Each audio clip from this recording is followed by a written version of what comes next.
because this is the top 5 best list, not the top 5 movies that are too long and show vampire dong.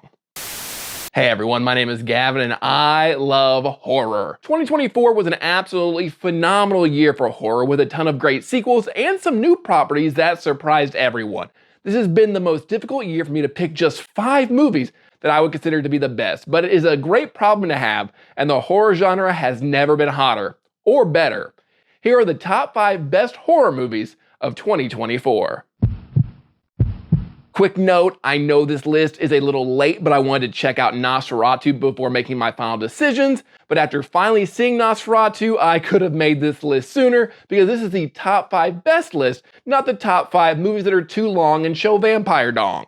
It's fine, Nosferatu is fine, mustache. Before we get to the list, let's go ahead and take care of some honorable mentions. Honorable mention number 1, The Substance. This is going to be number 1 for a lot of people, and this movie probably does body horror the best since David Cronenberg turned Jeff Goldblum into a fly. The message about how we treat people as they age is a tale as old as time, and Demi Moore is absolutely perfect casting in her role. And also, damn girl, you look good. Margaret Qualley as her substance self brilliantly plays a selfish young person only out for themselves, and Dennis Quaid might be the grossest thing in this entire movie.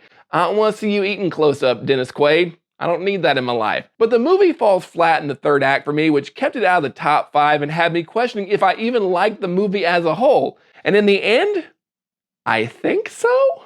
Honorable mention number 2, In a Violent Nature.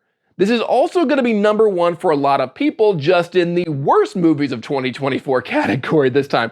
I get it, it's walking the movie. It's the parts of Lord of the Rings that Elias jokes about in Clerks 2. But putting yourself in the perspective of a killer and following them throughout the movie is a unique premise that I think they executed fairly well.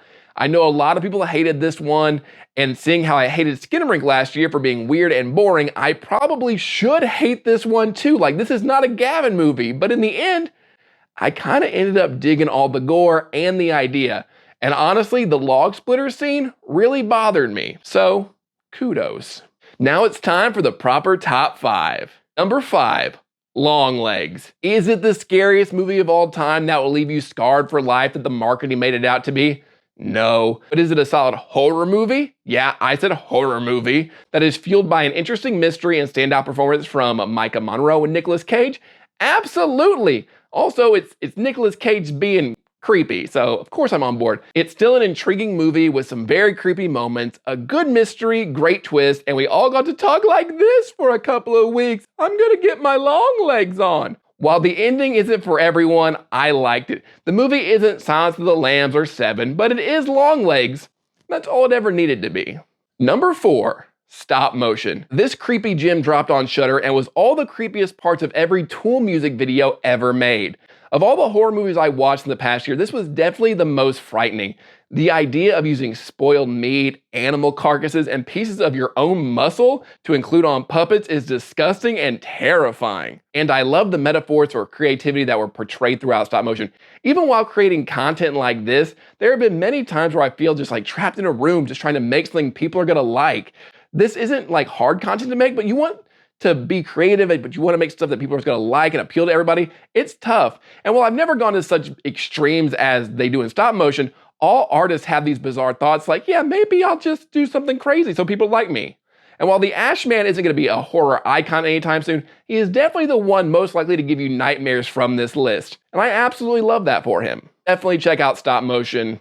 You're going to love it. Number 3, Terrifier 3.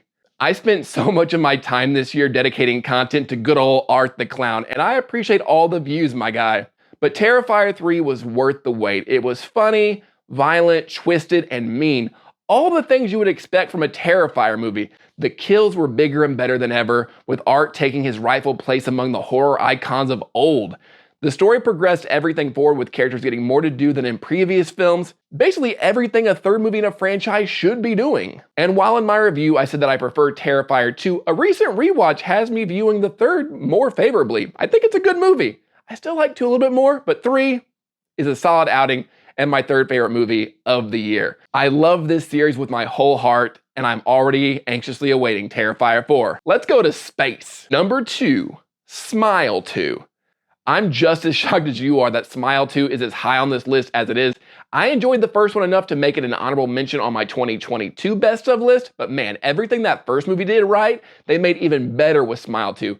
And that has to be credited to Naomi Scott as protagonist Sky Riley as a pop star who gets the smile disease after the events of the first movie. Sky being a pop star adds much bigger stakes than just one psychiatrist like in the first film, and Smile 2 plays around even more with the idea of what is really happening and what is just the smile demon messing around with everybody. I absolutely loved it, and while a lot of movies I've mentioned so far have had the caveat of like, the ending wasn't as good as it could have been, or some people didn't like it, Smile 2 has the perfect ending. Like, I love the ending of Smile so much. Smile 2 has the perfect ending that has me so excited for a third film. My only question is, where do they go from here? Before we get to number 1, go ahead and leave a like for this video and hit that subscribe button, blah, blah, you know how it goes. I'm just trying to get that sweet, sweet Skibidi Toilet money, everybody, and I hope saying Skibidi Toilet gives me an algorithm blessing. Please bless me, sweet, sweet Skibidi Toilet. Oh God, I just said that, didn't I? And number 1, Late Night with the Devil. Late Night with the Devil is a movie that feels like it was made for me. Some of you may know that I also do stand-up comedy and that I have loved late night talk shows since I was a kid. Conan O'Brien is the GOAT, and I will hear no different. This movie is such a love letter to late night talk shows of years past, while also being a new kind of found footage mockumentary type movie. It has classic late night bits, enjoyable characters, and oh, a possessed girl as a guest. It's fun, it's scary, and David Dastmalchian is so damn good as Jack Delroy. I've watched this movie a couple times during the year, and I love it even more every time. It's gonna be a Halloween rewatch every year. Like, it's a classic Halloween movie. I love it so much. And also, I bought this great shirt from Creeporama. Yeah, Creeporama. This is probably my favorite baseball team now. I love it. And also, yeah, I'm aware of the AI scandal that happened with Late Night with the Devil. And while I absolutely get why people were upset and they should not have done it, it's not enough to keep me from making this my favorite horror movie of 2024 and one I highly recommend everyone check out. But what did I miss? Let me know in the comments below. What was your favorite horror movie of 2024? What was left off of my list? Are there any you disagree with? Where do you put In a Violent Nature? I feel like that's the one that's gonna be the most divisive. Like, where do you put In a Violent Nature? Do you love it? Do you hate it? Did you not see it, not care about it? I wanna know all about it in the comments below. As I said, leave a like for this video and please subscribe. It helps me out a ton. I appreciate all of you very, very much. Until next time, stay weird.